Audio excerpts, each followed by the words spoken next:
আসসালামু আলাইকুম প্রিয় কবুতর প্রেমী ভাই বোনেরা, যারা ছাদে আবদ্ধ অবস্থায় কবুতর পালন করতে পছন্দ করেন তাদের জন্য একটা নতুন ভিডিও নিয়ে আসলাম। যারা ভাবতেছেন যে কিভাবে একটা নতুন ঘর বানাবো বা ছাদে কিভাবে আবদ্ধ অবস্থায় পালন করব, তারা এই ভিডিওটা দেখতে পারেন। তো এখানে আমি অল্প কিছু কবুতর পালন করি, যেটা আবদ্ধ অবস্থায় রাখি, মাঝে মাঝে ছেড়ে দিই। তো সামনে যেহেতু বর্ষাকাল আসবে, তো আমি এই যে এখানে আমার এই যে ঘরটা বাঁশ দিয়ে খুঁটি আমি নিচে এখানে আরও 5টা খুঁটি দিছি, যাতে এ পাশে আমি বাড়াবো। আমি পুরোটা দেখাচ্ছি। এই যে এইখান থেকে লম্বাই বেশ ভালোই লম্বা হবে, আর এ পাশে চওড়া আছে ভালোই। তো অনায়াসে এখানে আমার 50-60টা কবুতর এখানে থাকতে পারবে। তো আমি আমার কবুতরগুলো আপনাদের দেখাবো। এখানে আমার কবুতরের জাতগুলো আলহামদুলিল্লাহ ভালো। এই দেখেন,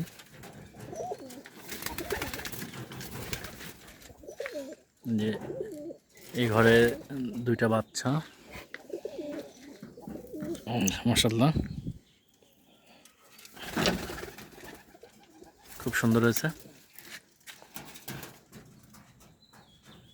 এ পাশে এক জোড়া ডিমে দেওয়া দিচ্ছে। এই ঘরে একটা বাচ্চা আছে যেটা উড়া ফল হয়েছে এবং খুঁটে খায় এরা। তারপরে নিচে দেখেন আমার এই কবুতর জোড়া খুব অনেক বড়, এরা ডিমে দেওয়া দিচ্ছে। তারপরে আমার এই পাশে আর এক জোড়া ডিমে দেওয়া দিচ্ছে। তো মোট 3 জোড়া ডিম, এক জোড়া বাচ্চা ফুটেছে, আর এমনি আর আছে আরেক জোড়া, তারা ডিম দেয়নি। তো এখানে মোট ঘরগুলো দেখান, এটা ঘরটা আমার নিচেরই তৈরি করা। এখানে উপরে প্রত্যেকটা সারিতে মোট 4টা করে, আর নিচে মোট 4 4 16টা আমার ঘর আছে। তো 16টা ঘরে ঘরগুলো অনেক বড় বড় দেখালাম। দেখেন ঘরগুলো মাশাআল্লাহ অনেক বড়। তো এখানে অনায়াসে মনে করেন ডিম দিয়ে বাচ্চা ফুটায় আবার ডিম পাড়তে পারবে। তো আমি এখানে 16 জোড়া কবুতর অনায়াসে পুষতে পারবো। এই পাশে একটা র্যাক করে দিছি বাতা দিয়ে, যাতে কবুতর মাঝে মাঝে উড়ে এসে, এখানে ওরা তো নিচে থাকতে পছন্দ করে না, ওরা একটু উঁচু জায়গা পছন্দ করে, এই জন্য একটু উঁচু করে দিছি। আর এখানে যে খাবার দেখেন আমি মিক্সার করে দিই, যেমন ভুট্টা ভাঙা, তারপর আছে আপনার মুসুর, গম, ধান, আর ডিমের যে ডিম আছে ডিমের খোসাগুলো না ফেলে দিয়ে এগুলো গুঁড়া করে দিছি। তারপরে দেখেন এ পাশে একটা পাত্রে আমি কিছু লবণে মাটি, অর্থাৎ মাটির সাথে হালকা লবণ মিক্সার করে দিছি। এরা এগুলো খুব পছন্দ করে খায়। আমি দেখলাম খাবারের থেকে মাটিই বেশি ভালো খায়। তো বাচ্চা যখন ফুটে তখন আসলে মাটিই ভালো, ওদের অনেক উপকারী প্রয়োজন হয়। তো আমি এখন ঘরটা চারিপাশে বেড়া দিব।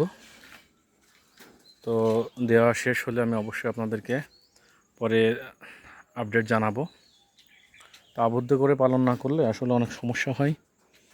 আমার এই পাশে বাড়ির পাশে এই যে কারেন্টের খুঁটি, এই খুঁটিতে যখন বাচ্চা পড়ে তখন অনেকগুলো বাচ্চা মারা যায়, বেশ প্রায় 8 থেকে 10টা বাচ্চা মারা গেছে।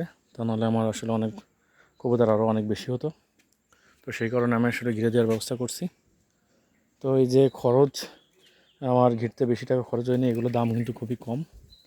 এগুলো এক একটা মানে 180 টাকা কি 200 টাকা হলে প্রায় আপনার 1000 টাকার ভিতরেই আপনার নেট হয়ে যাবে। তো যারা আসলে খুব অল্প পরিসরে অল্প টাকার ভিতরে শুরু করতে চাচ্ছেন, তারা আপনারা এভাবে শুরু করতে পারেন।